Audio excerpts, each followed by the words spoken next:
Afi, Lukman, Ada. ya, itu semua ya. Oke, ada PR? Baik, kalau nggak ada berarti hari ini kita masuk bab baru. Ini saya lakukan modul, nanti kalian saya berikan. Ya baik, pertemuan kali ini kita akan bahas tentang peredaran darah. Baik, sebelum pembelajaran kita mulai hari ini, Mas Lukman mungkin bisa diberi dulu. Baik Pak, sebelum kita mengawali kelas pada hari ini, mari kita berdoa menurut dosa kita masing-masing. Berdoa bersama.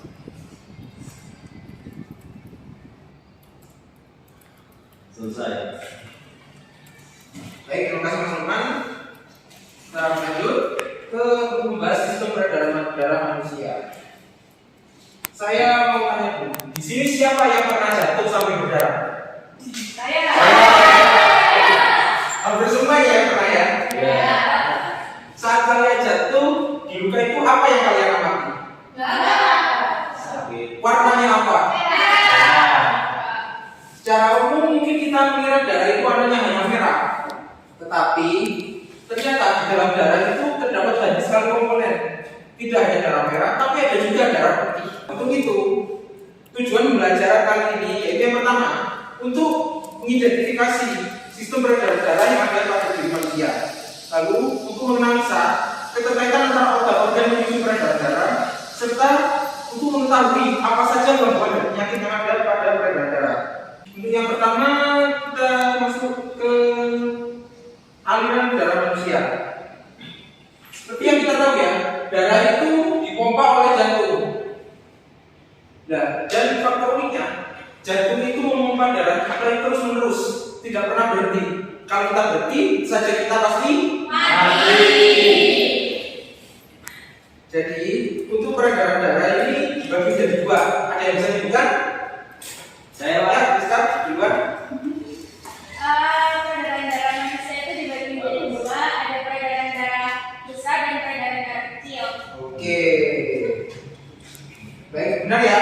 Untuk peredaran darah itu ada dua, yaitu peredaran darah besar dan peredaran darah kecil. Nah, bedanya apa? Nah, bedanya itu ada pada jalurnya.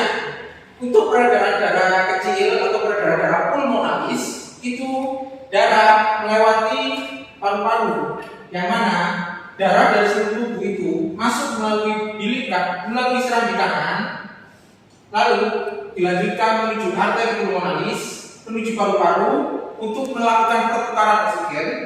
Setelah itu masuk ke vena pulmonalis dan kembali ke serambi kiri jantung. Nah, berbeda dengan peredaran darah besar. Peredaran darah besar dimulai dari bilik kiri yang telah mengandung darah yang kaya akan oksigen yang sudah diambil dari jantung sebelumnya, dari paru-paru sebelumnya. Nah, dari bilik kiri ini darah akan dipompa oleh jantung melalui aorta yang nantinya akan mengalir ke seluruh tubuh ke organ-organ lain seperti lambung, otak, hati, dan otot. Nah, dari seluruh tubuh nantinya darah akan kembali lagi menuju jantung melalui vena cava dan masuk ke serambi kanan dengan membawa karbondioksida seperti itu. Mungkin sebelum lanjut ada pertanyaan. Baiknya, sebelum kita masuk ke pertanyaan, mungkin ada yang mau bertanya dulu sebelum kita lanjut. Mungkin ada yang belum paham dari penjelasan saya tadi. Ya, silakan. Ini saya tanya ya Pak, itu kan di hemofilia itu kan darahnya suka membeku, berarti kan keluar terus menerus ya Pak? Ya. Itu gimana biar nggak keluar terus menerus? Maksudnya di perban kayak apa? Nah, Kasih orangnya apa bisa nggak? ya, jadi gini ya, memang hemofilia itu bisa menyebabkan seseorang itu sampai kehabisan darah apabila lukanya fatal seperti setelah kecelakaan. Nah, untuk istilah debatnya itu bukan tidak bisa membeku ya, tapi sulit untuk membeku karena trombositnya itu menjadi lemah dalam bentuk fibrin yang menutup lukanya nanti, sehingga ada kemungkinan darahnya yang hampir mengering itu bisa tertembus lagi oleh darah baru yang mengalir seperti itu. Jadi bisa ngeri mungkin dengan bantuan para medis ya, yang lebih tahu ada beberapa tindakan yang dilakukan seperti itu.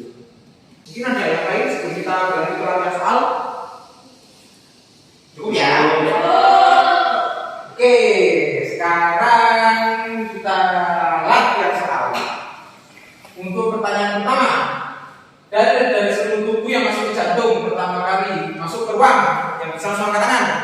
Ya, Ti. Serambi kanan. Serambi kanan. Baik. Tuh. Kita lanjut ke lembar kerja. Ada berapa siswa? 9. Oke. Kalau gitu saya bagi dari 2 kelompok ya. Isinya 4 sama 5. Lihat.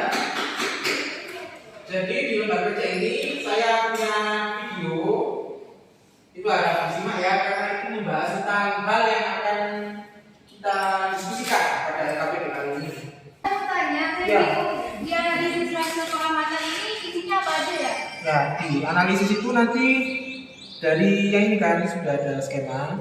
Nah, itu kalian rangkai kata-kata. Kalau di sini kan seperti hanya masih nama-nama ya. Oh, dibuat kalimat Pak. Ya, Berarti dibuat sama kalimat. Jadi penjelasannya. ya, seperti itu. Oh, iya. Ya, jadi untuk yang analisis itu kalian penjelasannya ya dari yang soal di atasnya yang skema.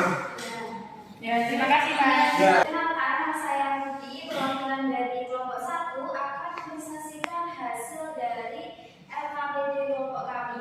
Pada skema proses pembuangan darah dari luka terbuka, kemudian trombosit pecah mengeluarkan trombokinase, kemudian mengaktifkan protrombin, kemudian jadi trombin, kemudian mengaktifkan fibrinogen dan benar-benar fibrin, kemudian lukanya menjadi tertutup. Ya, baik, terima kasih.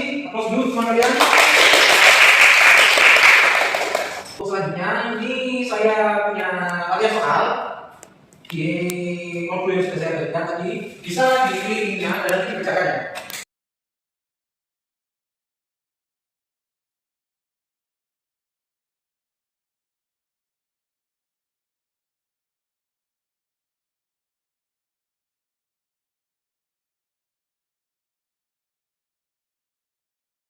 Jadi dari pelajaran kita hari ini mengenai sistem peredaran darah, ada yang bisa menyimpulkan? Ya. Ya, silakan dari. Baik, tadi kan kita sudah belajar mengenai sistem peredaran darah manusia. Nah, peredaran darah manusia itu dibedakan menjadi 2, ada peredaran darah besar dan ada peredaran darah kecil. Terus mengenai organ-organnya itu, organ sistem peredaran darah manusia itu ada 3. Yang pertama itu ada organ jantung, pembuluh darah, dan darah.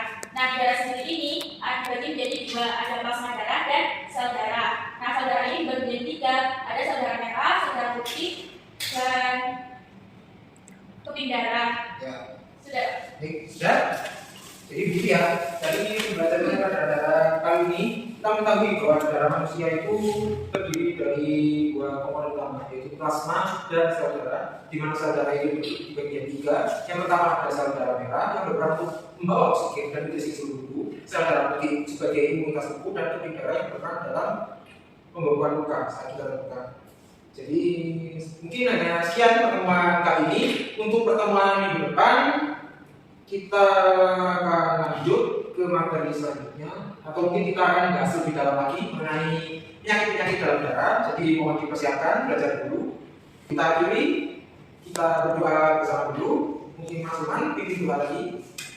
Sebelum kita pulang, mari kita berdoa menurut kita masing-masing berdoa kepada saudara. Baik, sekian dari saya. Kurang lebihnya saya mohon maaf. Sampai jumpa di pertemuan depan. Wassalamualaikum warahmatullahi wabarakatuh.